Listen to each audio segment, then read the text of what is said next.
This is a short introduction to using the GVG panel to control a multiple number of CasparCG servers.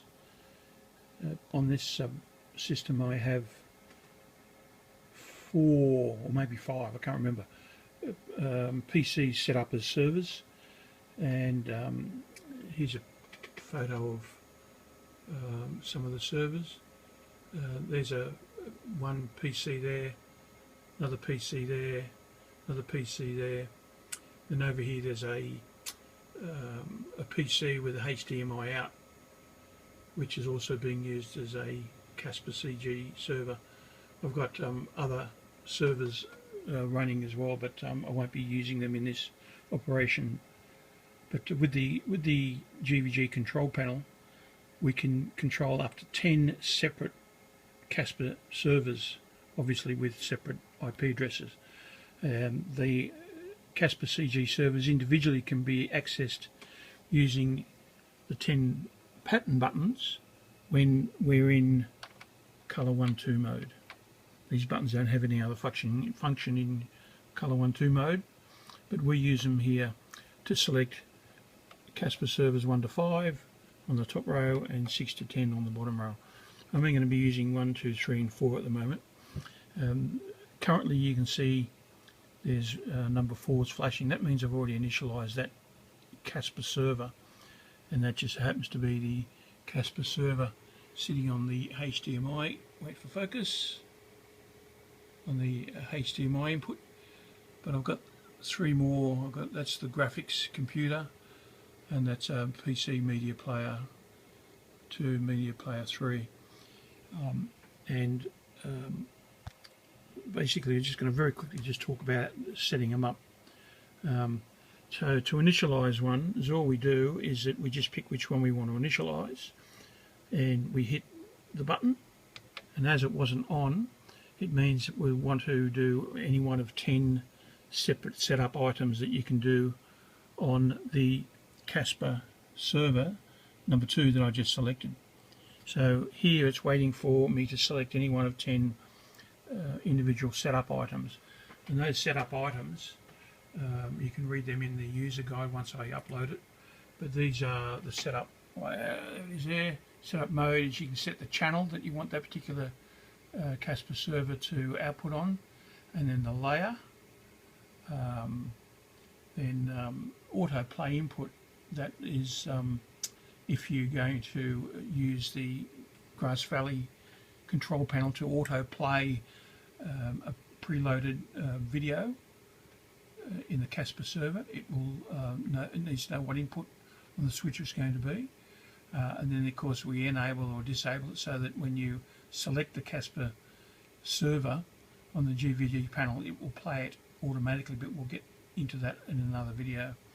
And there's a switch delay, which again we'll cover that in another video, but basically what it means is that CasparCG will not instantaneous play. It'll take a couple of frames depending on the network latency, and what this allows you to do is actually select the Caspar server on the input, but it won't actually switch the input until that delay has been met, so that you won't get a momentary freeze frame on the output when you cut to it. Of course, when you do a transition to it, you probably wouldn't see it. 6 to 8 haven't allocated yet, but one of them is going to be a disconnect, Caspar disconnect. Number 9, we can do a fast connect to a server if it has already been connected, and then 10 is the initial one. Now the difference between 9 and 10 is that when you use number 10 to set up, it will also download all the media that's in the path of the Caspar server, and it'll allocate them numbers, so when we want to select, load, play or whatever, we use those cross numbers, which will be displayed on the telnet up here, and later will also be displayed on the config panel. And these quick pans are really hurt my arm. So number 9 will only just do the connect, but it'll only just display the last names downloaded, but number 10 will actually refresh all the names in case you've added more media onto that server. So so basically here now it's sitting here, so I've hit button number 2, so it's sitting here waiting for what I want to do. So I actually want to do number 10, so I want it to download all the media, or first of all connect and then download all the media and store it so that we know where we're going to reference to. So when I hit number 10, the first thing it's going to do is it's going to want to know the IP address. So if we go over here, you'll see in my usual setup for doing IPs, I can actually just select, go down each one of the numbers, and that's already set at 202, which is the one I use for my PC player number 2. So once I'm happy with that, I'm going to hit enter. Now here's where the magic starts. So as soon as I hit enter, you'll see the display shows number 2 and blank, but wait for it. These are all the file names being downloaded, and it has to pause while it's waiting for the server's directory to refresh. And once it does it, you just missed it, but it's just downloaded all the file names, and this includes media path, everything that Caspar tells us. And I've just added a number. Let's see if I can do this. Yeah, I've just added this number down here to each one of those media file names, so that when we load a file, we can just use that number. Also, once it does that, it just also tells us the 10 CasparCG IP addresses and all the other settings, the channel layer, cross points, everything that I showed you in that setup. So now that it's downloaded that, it's all back to normal operation. The display's returned to its normal function, but now you see what this number here is flashing. Now the other thing it does too, once you've made a successful connection to Caspar, it will automatically load a file straight into the output. So there it is. That wasn't there a moment ago, but it's automatically loaded. Now this particular file is a special file that you can put in your server, in the file path, and just call it simple ID. So you can have any ID at all that you want. And you'll see here, there it says that's a file that I made. And that particular file, if you have look here, you can see this is the one for the notebook. And you see I've just made this particular graphic and just given it an ID so that I know where they are. So if I actually cut to this one on the switcher, you see it's calling that media player 2, but that's actually a PC media player 2. So it will automatically, on initialization, load the first file, and that file can be whatever you want it to be, so long as you've called it the file name ID. And so you can have anything at all. You can have nude women there if you want. So so once the lights are flashing, I'm going to do the same on, say, number 3. So I'm just going to say that's not yet initialized because there's no light on. So I'm going to select it. It's now waiting to find out what I want to do. What do I want to do with all the setups? I want to set layers, channels, but I'm just going to do a quick connect on this one. But before I do that, I just want to quickly get the Telnet window ready to display. So as soon as I hit number 9, which is a quick connect, you'll see straight away it shows me the IP address.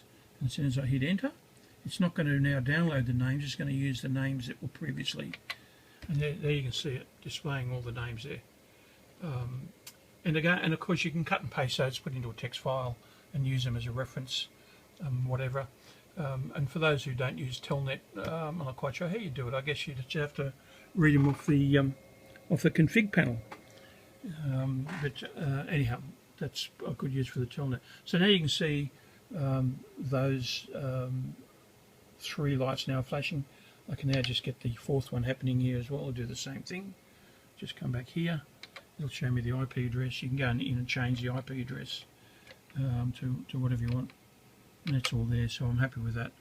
And I'm just going to come back here so you can see all that happening. This particular computer's got heaps and heaps and heaps of media on it. As you can see there, it's actually said it's found 172 media files in the media path. And there you go on. And as I said, I'll just scroll back up here, changing hands. Just go up to the top, and you'll see up the top here somewhere. There's a little, somewhere in there. There's a file called ID. But anyhow, take my word for it. That's what it is. So now you can see all 4 of those Caspar servers have been allocated. I've got another one sitting here, which I haven't actually initialized at the PC end.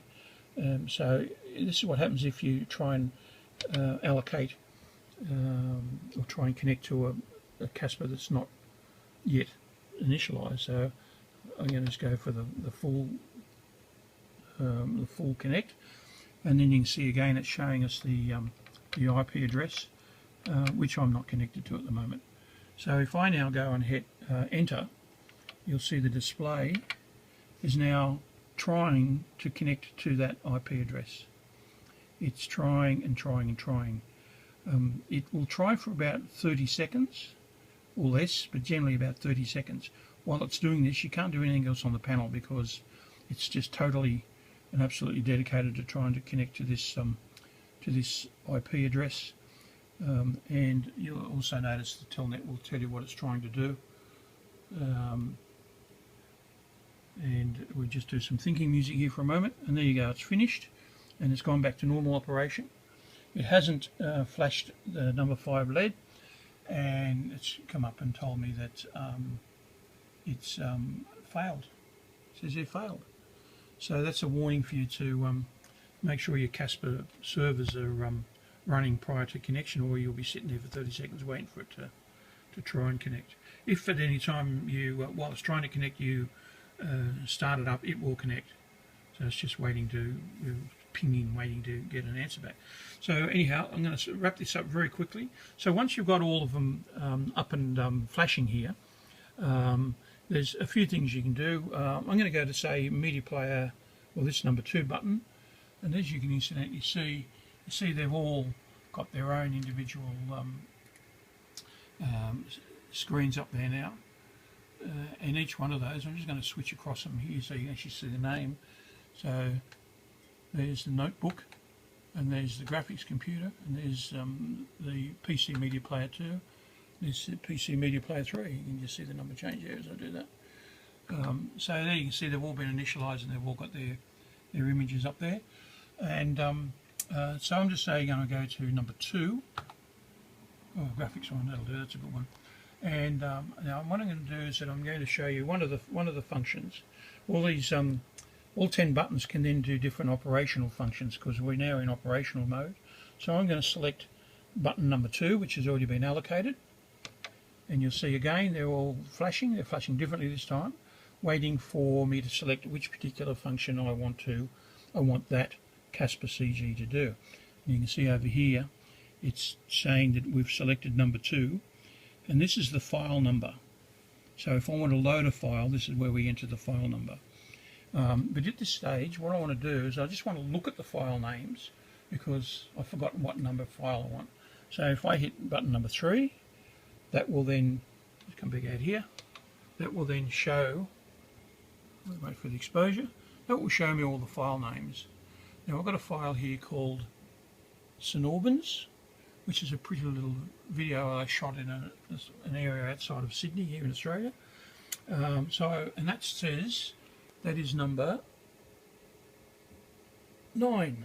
So I now want to play video number 9 because it's a video. This display will show you all media, being stills, videos, or whatever.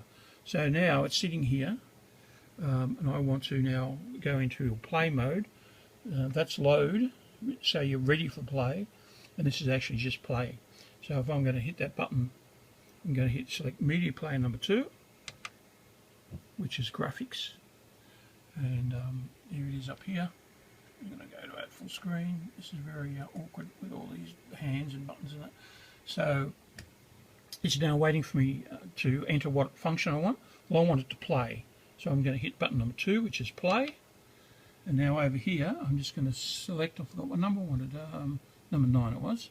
So I'm just going to use these buttons here and up arrow to number 9. 8, 9, there it is there. And then when I hit enter, that will start playing. If I had hit button number 1, function number 1, it would have loaded, but here I'm just going to go straight into play. So it's sitting here waiting for me to hit enter, and if I just move up to here, I'm hitting enter now, and because the hard drive, oh, there it is, I picked the wrong one, that's playing there. So that hard drive wasn't up to speed, so it took a couple extra frames longer, but that's it playing there. The reason it's playing on that one, not rather than the other one, is because I selected Media Player 2, PC Player 2. So that's it playing there. I'll try and do it again the right way using button number 1. So, as I say, after doing that, the panel's gone back to normal operation. So now we want to select Media Player number 1, which is graphics, which is the one that I wanted to do the last time. And now it wants me to do something, so I'm just going to do a directory listing so I can see what file number I want, and here we'll select something different. I think I've got some commercials here somewhere, TVCs, commercials. So I'm just going to go and say 147, which is a TVC, a television commercial. So 147, just select back here again, and move the cursor out of the way. So we want to select play again, which will be, well, first of all we want to select Media Player number 1, then we want to select play, and I said 147 I think it was, so we're just going to go 147, so there's 147, I'm going to hit enter, come back here and you'll see it play when I hit enter. There it goes. This is playing a TVC that I've broken up. So as you can see, there's a slight delay in network latency and hard drives getting up to speed and all that, but if you've preloaded, that wasn't preloaded, it had to load it all, but if it was preloaded, which I will do, you'll see that it does it in about 3 frames, which you should be able to cope with on the delayed switch. So we're just going to go back down to here again. I'm going to select that one again. That was 147. I'll go for a 148 this time. So we want to do a load this time. Load, and then it's always the last number there, so I'm just going to go to 148, and then there you can see it's on the still frame from the end of that last commercial. I'm going to hit enter, and there it is loaded, ready to go. So now if I go and do play, so we want Media Player number 1, or the graphics computer, we're going to go play, and it's still on the same number, and I'm just going to hit enter, and it starts on a freeze frame. But anyhow, so you can see it played a lot faster there. So this whole CasparCG stuff is going to be expanded very, very widely into doing all sorts of many interesting features, including running playlists, and which can be saved and stuff like that. And once I get the autoplay, as I said before, if you've, say, allocated the CasparCG number 2 to number 2 button, which in fact I have, and you put it on autoplay, then you can have it preloaded, or it will preload out of a sequence.